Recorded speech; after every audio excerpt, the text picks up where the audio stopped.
All right. So you know how we just went down. We went through a couple of little episodes right here, right? We started off with term life insurance, and we started talking about level term. Remember, it didn't change. The moment you picked a benefit amount, it stayed that benefit amount through the entire term, right? The period, the time term. You had decreasing term policy that you would use to collateralize a loan, where as you pay it down, maybe the benefit decreases. Think about your house. You're making payments on your house, you're building equity, and you used a life insurance policy. You bought a $300,000 house, you collateralized it with a $300,000 life insurance policy. As you pay down on that periodic basis, you pay your premiums on your house, you pay your mortgage payment on your house, and you pay down that collateral, your life insurance goes down. Increasing term, that was for your cost of living, right? So $100,000 today is not going to be worth $100,000 in 30 years. Now, we also talked about converting your policy, right? Converting your term life policy into a whole life policy. But there's kind of two versions of whole life policies. You have the whole life policy that is just basic, okay? You get in, and just like your level term, you pick an amount, you pick your premium, and you pay it for life, right? That's your basic whole life. It matures at age 100. Why? Because you're making your premiums until age 100. If you don't want to pay till 100, what are we doing? That means we're limiting the payment period, right? So a limited pay whole life is somebody that kind of just went like a term. They said, I don't want to pay till 100, Jay. Can I pay for 20 years? Yeah, limited term, limited pay whole life. You only pay for the term time period that you choose. Your policy still matures at 100. You're just funding it early, right? Now, you have that single premium. Then you have the opportunity to modify these whole life products with, increasing your interest earnings on your cash value. But don't forget, these ordinary basic whole lives, they handcuff me.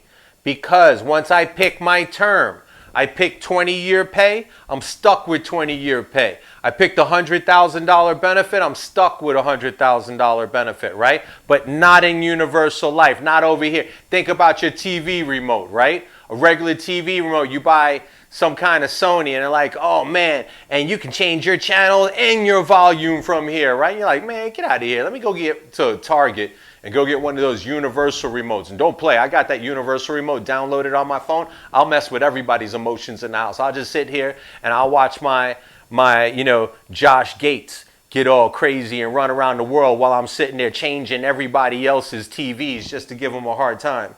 So my pooch just came in, want to see my Marley. This is my baby. This is my old ass puppy. I sniff a dirty face. Anyway. All right, so we got this universal life policy that gives you flexibility. The first one, captive, you can't do anything. You pick it, you live with it. It's just kind of like your significant other, right? But you ain't hear that from me. Sorry, baby. All right, so look, with the universal life, if think about in the beginning when we talked about the term life, I said term life is really good for the entrepreneur, right? Because things happen, life events happen. Disabilities happen, all kinds of things happen. Maybe your income fluctuates. Universal life is probably the most sustainable way to go about this type of insurance strategy because it allows you to change your premium if you deem it necessary, your benefit amount.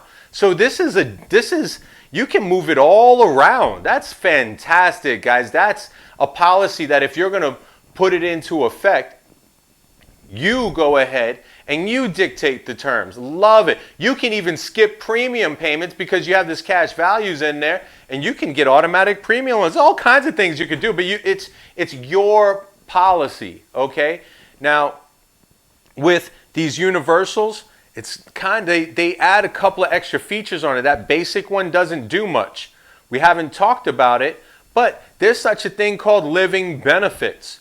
With your universal policies, you can tap into your living benefits. The way that works is this was a health insurance class, we'd be talking about accidental death and dismemberment, right? Well, accidental death means I'm driving down the road, I'm like looking all cool, and all of a sudden, blap, I get T-boned, I'm dead.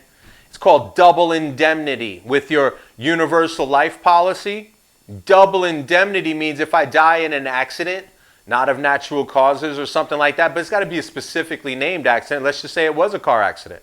Double indemnity, accidental death and dismemberment means I make double the face amount. So if I had $1 million policy and I get T-boned and I die, double indemnity. If I lose 2 limbs or something like that in an accident, I get my full face amount on it. See, the universal life is a very all-inclusive kind of strategy, right? If you really want to get your money's worth out of it, geez, add one of those index. Remember I told you have these 3 different styles. You have the basic.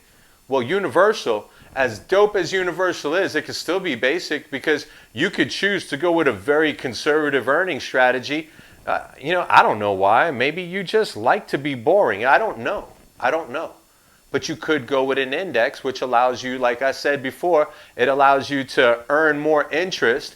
But in a bad market, you can't lose that much. Your losses are capped. In an up market, your gains are capped. But you're protected. Everything about your policy is protected, right? And that universal. Now, if you want to get more aggressive, just like with your basic policy, if you wanted to grab a basic policy that didn't allow you to change anything, well, that's fine, but you could still get aggressive with your earnings, right? You could have a 20-year limited pay policy that was variable. Hey, man, that's on you. Everybody to each his own. Some people drive Fords. I don't. I'm not going to throw shade on that F-150. I mean, I prefer Chevy, but you know what I'm saying? Look, Bubba, it's cool, bro. Anyway, so when we talk about these variables, the universal's nice because imagine you have all this flexibility and you're thinking, I like being aggressive, Jay. I want big gains. I'm not worried about losing all my cash value because with the variables, you could lose all your cash value, all right? And that's why you have the separate account. The separate account, those variable policies that have the high earning interest with high risk, high rewards, guys, that's you directing the investment of your policy, right? So if you want to go ahead and be conservative, you can put you can make your payments to the general account or you make it to your separate account.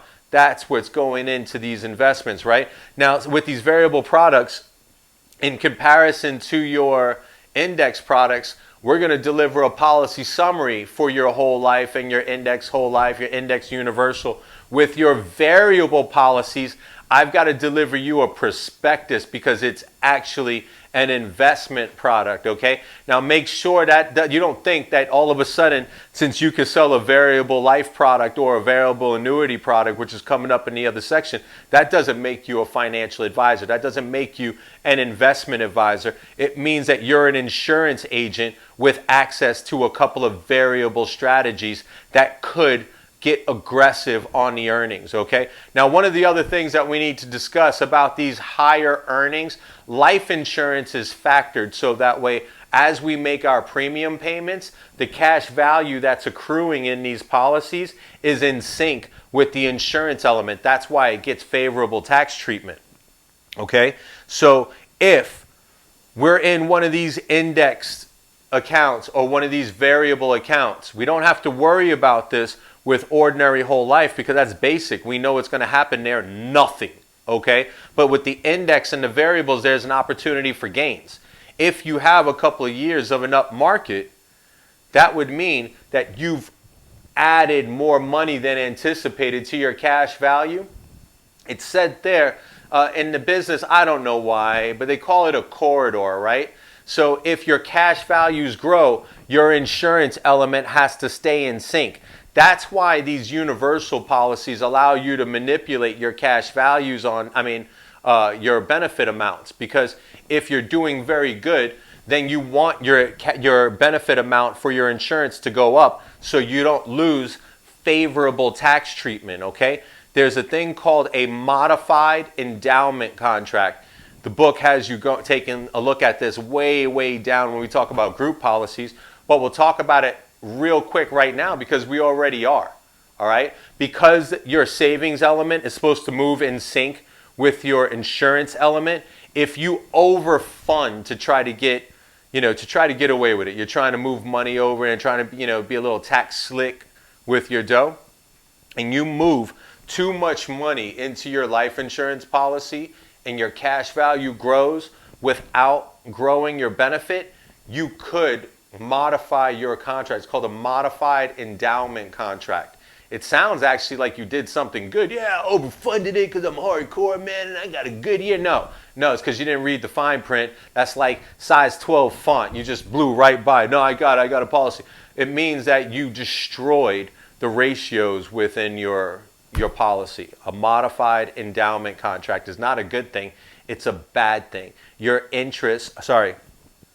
cash value, the interest that grew in there, the investment gains that grew in there, threw your cash values out of whack. Universal allows you to take care of it. If you do that to a whole life policy and you overfund your whole life policy, modified endowment contract. Remember that. Okay, so we have term life, 3 types: level, decreasing, increasing. When we have whole life, right, we've got 2 types. We got the basic and we have the universal. And what can we do to those basic and universal accounts? We can make them better. How? Well, we can change the basic investment element associated with it and make it a little bit more aggressive with the index, or make it much more aggressive with the variable. But remember, variable, it means you are responsible. You are directing your gains. And you could lose your cash values.